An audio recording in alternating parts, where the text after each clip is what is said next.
कोई काया, कोई धन, कोई वैभव, कोई यश, कोई कीर्ति का अभिमान सब। एक काम करो, आप जाइए और इनको एक बार श्रीमद् भागवत कथा श्रवण कराइए।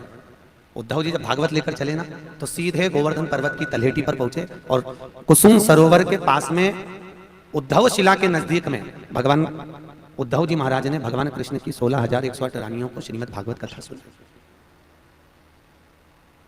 आज भी वो मंदिर है कुसुम सरोवर के पास में। गोवर्धन परिक्रमा करने कौन कौन गए? हाथ उठाओ जरा। गए? धर लो वापिस धर लो, बहुत सारे वाक्य आए।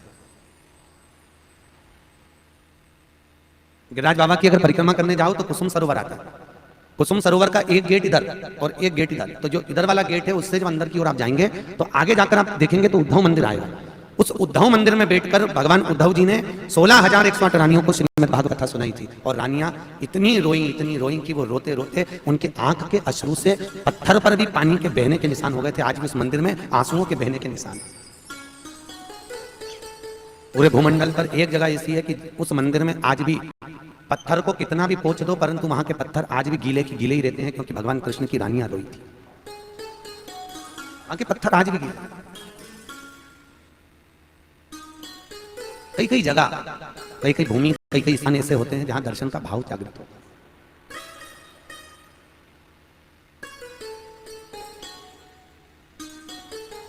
जैसे भाल का क्षेत्र, द्वारका जाओ तो भाल का क्षेत्र पड़ता है जहां भगवान कृष्ण के चरण में बाण लगा हुआ था। आप लोग गए? पूरी दुनिया में भागवत जी का दान एक ही जगह पर किया जाता है, भाल का क्षेत्र में, क्योंकि भगवान कृष्ण ने भी भागवत का दान दिया था श्री उद्धव जी महाराज। वो पीपल का वृक्ष जिसके नीचे भगवान कृष्ण के चरण में बाण लगा था, वो वृक्ष आज भी वहां पर विराजमान है। भाल का क्षेत्र का नियम है कि आप भागवत की पोथी को अगर बंद कर भी रख दोगे भाल का क्षेत्र में उस वृक्ष के आसपास में कहीं पर भी, तो भी 24 घंटे के अंदर वो पोथी अपने आप खुली आपको मिल जाएगी, भागवत पोथी। भाल का क्षेत्र का नियम।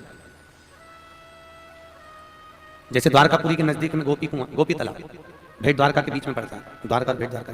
गोपी तालाब का नियम क्या है कि वहां पर गोपियों ने इतना वियोग किया था, इतना नयन से अश्रु बहाया था कि वहां पर जल भरा गया था। तो गोपियों के नयन अश्रु से वहां पर चंदन उत्पन्न हो गया था, जिसको लोग गोपी चंदन कहते हैं, जो घिस घिस के भगवान को लगाया जाता है। ये गोपी चंदन केवल वहीं प्रकट होता है, सौराष्ट्र की भूमि पर द्वारकापुरी और भेंट द्वारका के बीच में गोपी तालाब में। वहां की मिट्टी को उठा लो, सुखाकर उसकी ढेली बना लो, उसको घिस घिस के लगा लो, ये गोपी चंदन हो जाए। कई लोग जो लगाते हैं सिर पे गोपी चंदन, वो वहीं का चंदन गोपी चंदन।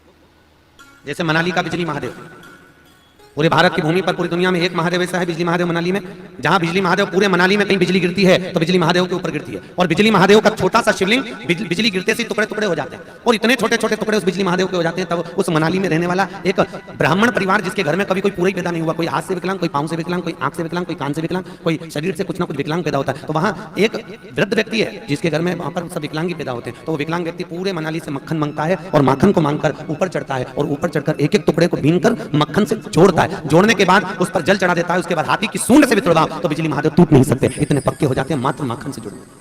आज भी भारत की भूमि पर वो बिजली महादेव मनाली में विराजमान है, जो मनाली में सबसे पहली बिजली उन्हीं पर गिरती है, आज भी गिरती है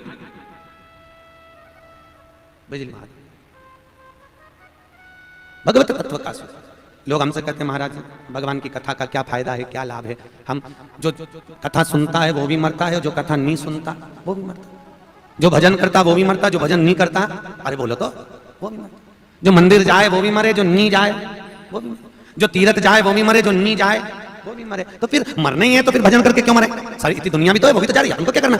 यार मरना सबको है, भजन करोगे तो भी, नहीं करोगे तो भी, मंदिर जाओगे तो भी, नहीं जाओगे तो भी, तीर्थ जाओगे तो भी, नहीं जाओगे तो भी, कथा सुनोगे तो भी और कथा नहीं सुनोगे तो भी। बस अंतर इतना है, जैसे एक बिल्ली चूहे को पकड़ती है तो उसको लहूलुहान कर देती है, और बिल्ली अपने बच्चे को उसी मुख से पकड़ती है साथ घर ले जाने के लिए, तो उसका रक्त नहीं निकलता। बस उसी तरह काल तो पकड़ेगा, मृत्यु तो आएगी, पर अपन कोई जिसने भजन ही नहीं करा वो चूहे की तरह दमोचा जाएगा, और जिसने कभी भगवान की कथा का स्मरण करा, दान करा, पुण्य करा, नाम जपा, वो बिल्ली के बच्चे की तरह मुंह में तो जाएगा पर निकलकर भगवान के वैकुंठ धाम की ओर चला जाएगा। वो बिल्ली का बच्चा मरता नहीं है, वो छूट जाता है।